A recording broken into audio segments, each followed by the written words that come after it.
포스코홀딩스 주주님들 반갑습니다. 김 대표입니다. 자, 이제 금요일 기준으로 했을 때 포스코홀딩스 주가가 또 한번 급등을 했다가 윗꼬리를 좀 많이 만들어냈죠. 그럼에도 불구하고 여러분들 이 추세는 계속 유지될 수 있다라고 생각을 하시는 게 맞습니다. 단기적으로 뭐 이렇게 윗꼬리가 많이 만들어졌다라 그래서 이것만 가지고서 윗꼬리가 기니까 이거 이제 끝났다, 단기 저항받았다, 고점 나왔다, 뭐 이런 말씀하시는 경우들이 많은데요. 차트만 보고 생각을 굉장히 좁게 이야기하는 사람들이 자꾸 그런 식으로 말하는 겁니다. 주봉으로 놓고 보면은 40만 원의 저항을 받는 게 당연한 거죠. 그리고 또 40만 원이라는 게 라운드 피겨 관점에서 놓고 봤을 때도 또 심리적으로도 저항을 받거나 지지를 받을 수 있는 가격대란 말이죠. 그러면 이렇게 생각을 하시면 돼요. 차트적으로 놓고 봤을 때는 40만 원을 지금 못 넘을 수도 있어, 저항을 받았어 라고 이야기할 수 있겠지만, 그럼 앞으로 40만 원 이상 못 가냐 라고 했을 때, 스토리로 봤을 때, 혹은 기업의 어떤 사업의 구조와 흐름, 2차전지 섹터의 전반적인 분위기와 흐름, 그리고 관련해서 여러 가지 법규, 법제화 이런 것들을 놓고 봤을 때 40 못 가냐, 못 넘느냐? 아니잖아요. 그건 아니잖아. 그러면은 오히려 지금 저항을 받았다라는 건 눌림목을 잘 활용을 해서 여러분들이 그 다음 스텝을 준비할 수 있는 기회가 된다라는 건데, 이거를 그냥 차트적으로 윗꼬리가 기니까 저항받았다, 40 못 넘는다 이렇게 얘기하는 건 너무 초보틱한 수준의 브리핑이다. 전 이렇게 말씀을 좀 드릴 수 있을 것 같습니다. 제가 몇 가지 중요한 내용을 한번 정리를 좀 해드려 보도록 할 테니까, 구독 아직 안 누르신 분들 지금 구독 한 번씩만 꼭 눌러주시고요. 참고로 저 같은 경우에는 여러분들이 직접 투자하는 데 현실적으로 도움될 만한 브리핑 위주로 하는 사람입니다. 단순히 그냥 여러분들이 듣기 좋은 소리만 골라서 해주는 사람이 아니고요.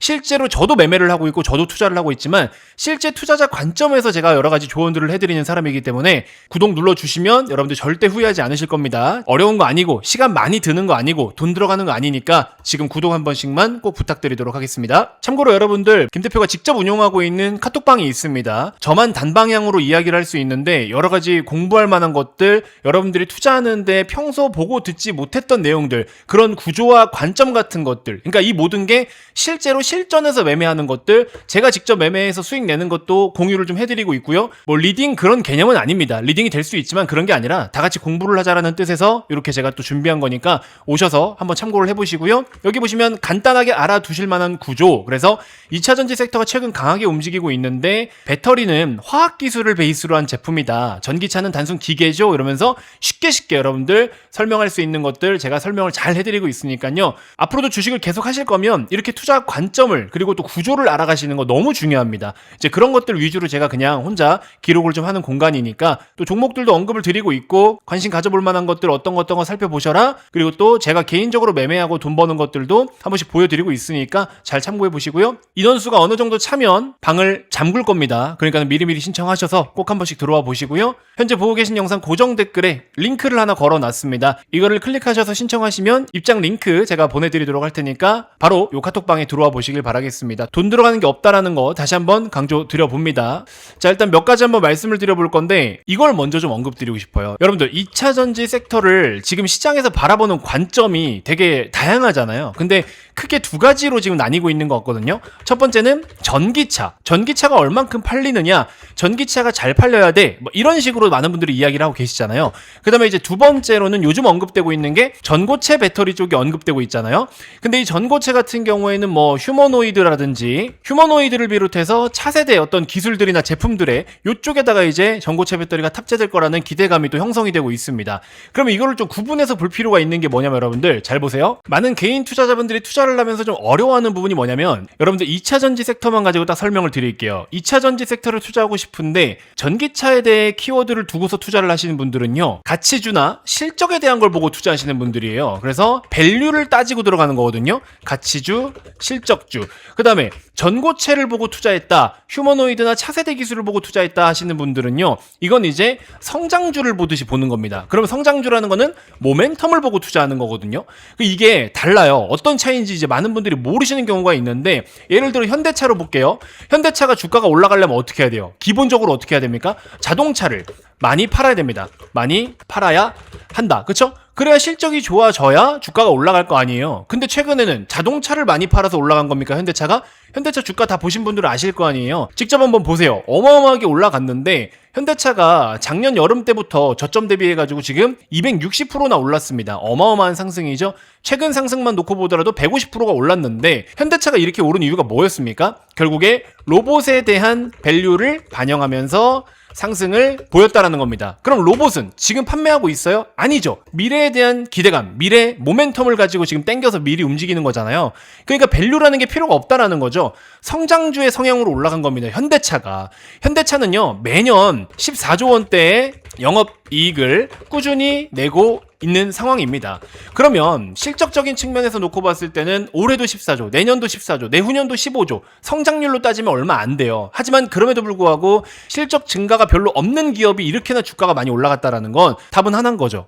미래에 대한 먹거리를 반영해서 올랐다. 제가 이걸 말씀드리고 싶은 겁니다. 이게 주식인 거예요. 근데 이제 지금도 2차 전지가 최근에 전고체 베이스로 많이 올랐잖아요. 삼성 SDI가 실질적으로 우리나라에선 전고체가 대장이잖아요. 그러니까 얘가 이렇게 많이 올랐고 포스코홀딩스는 조금 다른 걸 반영하긴 했습니다. 여러분들께 설명을 다 드리긴 했었지만 우리가 이제 탈중국을 해야 되기 때문에 그 탈중국의 최대 수혜를 받는 게 포스코홀딩스잖아요. 근데 그것도 이제 미래에 그렇게 될 것이다라는 걸 반영해서 올라간 거지. 지금 당장 실적이 좋아지고 전기차 업황이 좋아져서 올라간 게 아니잖아요. 그죠? 이미 전기차로 다 100% 대체할 수밖에 없을 것이야. 우리는 환경을 생각해야 되기 때문에 유럽이든 미국이든 등등등 전기차 100% 전환이 무조건이야. 앞으로 전기차가 어마어마하게 많이 팔릴 거고 미국 시장에서 판매되는 전기차 배터리의 절반 이상을 다 한국 기업들이 생산을 할 거야. 등등. 이러한 어마어마한 기대감을 2023년도에 다 반영을 했던 거잖아요. 그래서 에코프로, 포스코홀딩스 이런 종목들이 그 당시에 엄청난 주가 상승이 있었던 거잖아요. 그러면 이때 당시에 방금 말씀드린 내용이 뭐였습니까? 실적으로 오른 거예요? 실적도 어느 정도 있었죠. 근데 실적보다는 미래에 대한 거, 그쵸? 밸류가 아니라 성장 모멘텀과 재료, 미래 가치를 반영하면서 오른 거잖아요. 그리고 시간 지나서 보니까 전기차 시장 박살났고 지금도 회복을 못하고 있죠. 그러니까 주가 두드려 맞은 거잖아. 그럼 끝난 거예요. 정확하게 표시하자면 이 구간은 전기차로 인해서 좋았던 거, 기대했던 거, 실망했던 거 다 끝났다고. 그럼 이제 지금 새롭게 모멘텀이 되고 있는 게 뭐예요? 전고체 베이스잖아요. 그죠? 그러면서 앞으로 2차 전지 섹터가 어떤 식으로 변화를 하느냐, 혹은 변화할 거냐, 거기에다가 초점을 두고서 밸류는 밸류대로 최저점을 만드는 거예요. 그래도 이 정도 이하로는 빠지면 안 돼라는 거 있죠.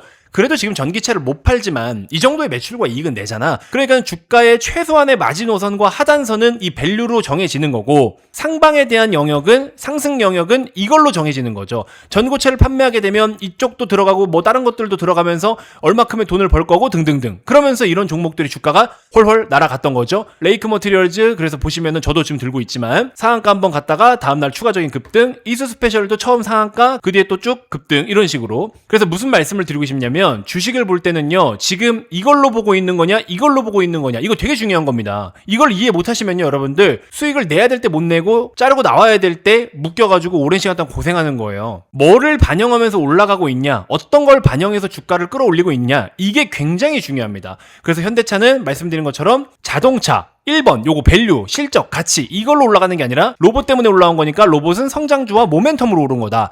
2차 전지 섹터도 지금 얘로 올라갈 수밖에 없는 상황이었던 거고 이제 포스코홀딩스로 돌아와서 말씀을 드리면 추가적으로 뭐가 있습니까? 탈중국, 그쵸? 탈중국이라는 거는요 중국의 소재들을 사용하면 안 된다라는 거잖아요. 그러면 중국이 광물로 워낙에 강하니까 배터리 핵심 광물이 뭐예요? 일단 첫 번째 리튬이고 또 리튬 베이스로 해서 화학 성분을 같이 가미해가지고 전구체 있죠. 전고체 말고 양극재 핵심 소재인 전구체. 이 전구체 같은 경우에도 지금 중국에서 대부분 다 생산해요. 환경 오염이 굉장히 심하니까. 이거를 지금 탈중국 한다라는 거. 그러면서 에코프로 BM이 자체적으로 전구체를 생산하지 않고도 전구체를 없이도 양극재를 만들어낼 수 있는 거. 이제 그렇게 지금 전환이 되고 있잖아요. 그래서 요게다가 모멘텀을 둔다라고 하면은 결국에 지금 에코프로 BM이 됐든 포스코 홀딩스가 됐든 이런 애들은요. 지금 주가가 이제 본격적으로 급등을 하기 시작을 해야 되는 타이밍이 왔다라는 겁니다. 그리고 중국의 여러분들 대표적으로 지금 BYD라는 기업이 있지 않습니까? 이 BYD라는 기업도 어쩔 수 없이 강제적으로 해외에다가 수출을 막 하려고 적극적으로 지금 막 여기저기 들어가요. 우리나라 같은 경우에도 스타필드 매장 가보니까는 BYD 매장이 있더라고요.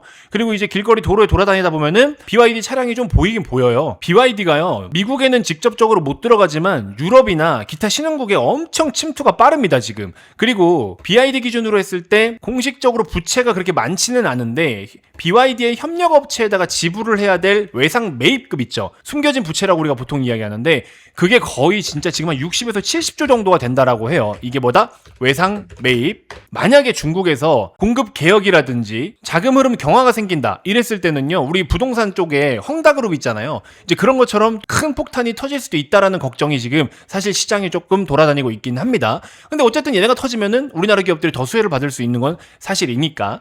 그 다음에 최근에 있었던 LG엔솔, 포드와의 계약 취소건들이 많이 있었죠. 뭐 테슬라랑도 계약 취소건들이 있었고, 이런 것들이 왜 발생합니까? 보통 우리 LG엔솔하고 GM하고 얼티엄 세일즈라고 있잖아요. 플랫폼. 이런 것들이 있어야 되거든요. 자동차 이제 뼈대라고 보시면 되는데 이 뼈대 플랫폼을 자체적으로 가지고 있지 않은 기업은요, 살아남을 수가 없어요. 전기차를 만들 때 효율이나 수익성이 굉장히 많이 딸립니다. 그래서 포드 같은 경우에는 그게 안 돼요. 그래서 더 이상 전기차를 생산할 수가 없게 되는 상황이 생겨서 실적에 데미지를 받을 수밖에 없으니까 포기한 거죠. 그래서 계약을 취소한 건데, 근데 이번 계약 취소건 같은 경우에는 10조 원이라는 전체 규모가 계약 취소 및 해지가 된 거였는데 엔솔의 전체 수주 잔고가 얼마인지 아십니까 여러분들? 400조예요. 이거 대비해서 2.5% 수준밖에 안 되니까 솔직히 말하면 엄청 큰 데미지를 줬다라고 보기도 어려운 수준인 거죠. 자, 이렇게 이제 업황이 안 좋은 것도 사실인데 또 중요한 건 뭐냐? 탈중국. 아까 말씀드린 것처럼 탈중국이 반드시 또 필요로 하다. 그러니까 굉장히 머리가 아픈 사업인 거예요, 이게. 국가 안보랑도 직접적으로 연관이 돼 있고 하다 보니까. 그래서 이제 여러 가지 사실 중국에 의존하고 있는 것들이 정말 많아요. 2차 전지 소재 중에서. 근데 또 그 중에서 굉장히 좀 어려웠던 게 흑연입니다. 흑연 같은 경우에는 대표적으로 음극재에 많이 사용이 되잖아요. 근데 이것 또한 27년까지 포스코 퓨처엠이 완전 내재화를 하겠다고 계획을 또 발표한 적이 있습니다. 그리고 아까도 말씀드렸던 것처럼 중국이 장악했던 LFP의 전구체, 그쵸? 이 전구체 없이 양극재를 만들 수 있는 게 에코프로 BM이 또 개발을 하고 있는 중이고요. 그래서 우리나라 기업들 기준으로 했을 때 2027에서 2028년 정도가 되면은 배터리 주요 공급망에서 탈중국이 거의 다 가능할 것으로 보이고 있습니다.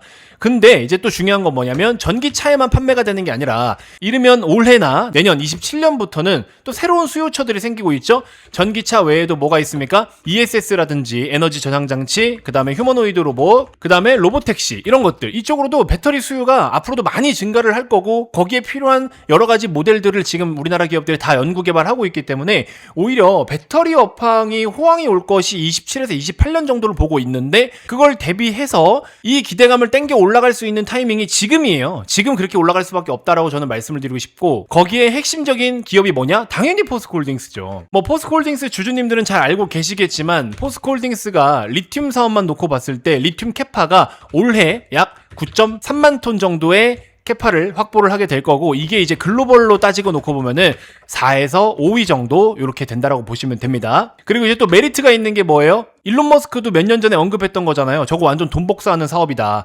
아르헨티나 염호 있죠? 이거랑 호주 광석, 이쪽이 생산 원가가 시장가보다 훨씬 낮아서 수익성도 상당히 좋다. 그리고 이제 포스코 퓨처엠 같은 핵심 기업들이 원가나 광물 변동성으로 인해서 가격이 조금 애매하거나 어려워진다 싶으면 포스코홀딩스가 그걸 커버를 쳐줄 수가 있잖아요. 그렇기 때문에 자체적인 수직 계열화와 내재화가 되어 있다는 것 또한 굉장히 큰 메리트다라는 거. 그래서 지금은 여러분들 제가 이렇게 말씀드리면 그 내용 다 아는 거고 그래서 주가 언제 반영되냐 또 이런 말씀하실 수 있을 텐데, 이 사업 내용은 어차피 27년, 28년부터 반영될 것들이었어요. 여러분들이 23년부터 투자를 하신 분들은 그때부터도 5년 뒤에 이런 일이 일어날 거야라는 걸 기대하고 투자하셨던 거잖아요. 근데 이제 전기차 관련해가지고 한번 불을 뿜었다가 무너지면서 이제 이런 움직임이 나타났던 거니까 더 속상하실 수 있는데, 지금 제가 말씀드린 내용만으로는요, 지금부터 차근차근 올라가는 게 맞는 겁니다. 그래서 물려있는 거 일단 그 조건은 좀 배제하고 그냥 지금부터 본다라고 했을 때는 30만 원이 최저점인 거예요. 그러면 지금 30만 원이 최저점일 때 20% 조금 올라온 겁니다. 여전히 그러니까 포스코홀딩스는 매력적인 거고, 저는 이렇게 말씀드리고 싶거든요. 솔직히 삼성전자로 수익 못 냈다? 저는 포스코홀딩스 사는 게 맞다라고 생각이 듭니다. 그 정도로 저는 괜찮게 봐요. 이렇게 말씀드리면 물렸던 사람들은 욕을 하거든요. 근데 죄송하지만 물린 건 각자 개인 사정이고 그게 중요한 게 아니라 지금부터 다른 관점으로 봐야 된다고요. 그리고 모멘텀과 먹거리가 너무 많다고요. 이제 그 관점으로 놓고 봤을 때는 포스코홀딩스가 맞습니다, 여러분들. 그래서 저는 이제 앞으로도 계속 여러분들께 좋은 정보들을 업데이트 해드리고 팔로우업 해드리면서 꾸준하게 또 포스코홀딩스의 특이사항이나 변동성 이런 거를 그때그때 잘 체크를 해드리도록 할 거고, 뭔가 이슈가 생겼을 때 가장 빠르게 받아보실 수 있는 거는 요 카톡방입니다, 여러분들. 여기에 그냥 그때그때 제가 실시간으로 장중에 다 브리핑을 드리니까 그런 내용들로 편안하게 보실 수가 있는 거고요. 그리고 또 새로운 먹거리나 어떤 거 투자해볼 만한 것들이 있을까 고민되는 부분들 제가 또 같이 함께 고민하면서 다양한 공부도 좀 시켜드리고 할 테니까 물고기 잡는 법을 알려드릴게요. 여러분들이 결국에 평생 주식을 해야 되고요. 지금 이제 투자 안 하면 굉장히 여러분도 도태될 겁니다. 먹고 살기가 정말 더 빡빡해질 거고요. 지금부터는 투자라는 거는 그냥 생존 자체이기 때문에 여러분들 받아들이시고 투자를 열심히 하셔야 되고요. 열심히 또 공부를 하셔야 될 겁니다. 그래서 이제 제가 준비한 거니까 구독만 눌러주신다면 영업하는 거 이런 거 당연히 절대 없고요. 그냥 오셔서 편안하게 살펴보시면 됩니다. 마음에 안 들면 그냥 나가시면 되니까 오셔가지고 한 번씩 여러분들 이용해 보시길 바라겠습니다. 딱 2, 3일 정도만 지켜보시면 아, 좀 여기 괜찮은 방이구나 라는 걸 느끼실 수 있을 겁니다. 대신에 구독은 눌러주셔야 되기 때문에 구독 누르시고 현재 보고 계신 영상 고정 댓글에 있는 링크를 클릭해서 카톡방 링크를 한 번씩 꼭 받아보시길 바라겠습니다. 자, 이번 영상 이렇게 해서 마무리하도록 하겠고요. 다음 영상에서 또 인사드리도록 하겠습니다. 고맙습니다.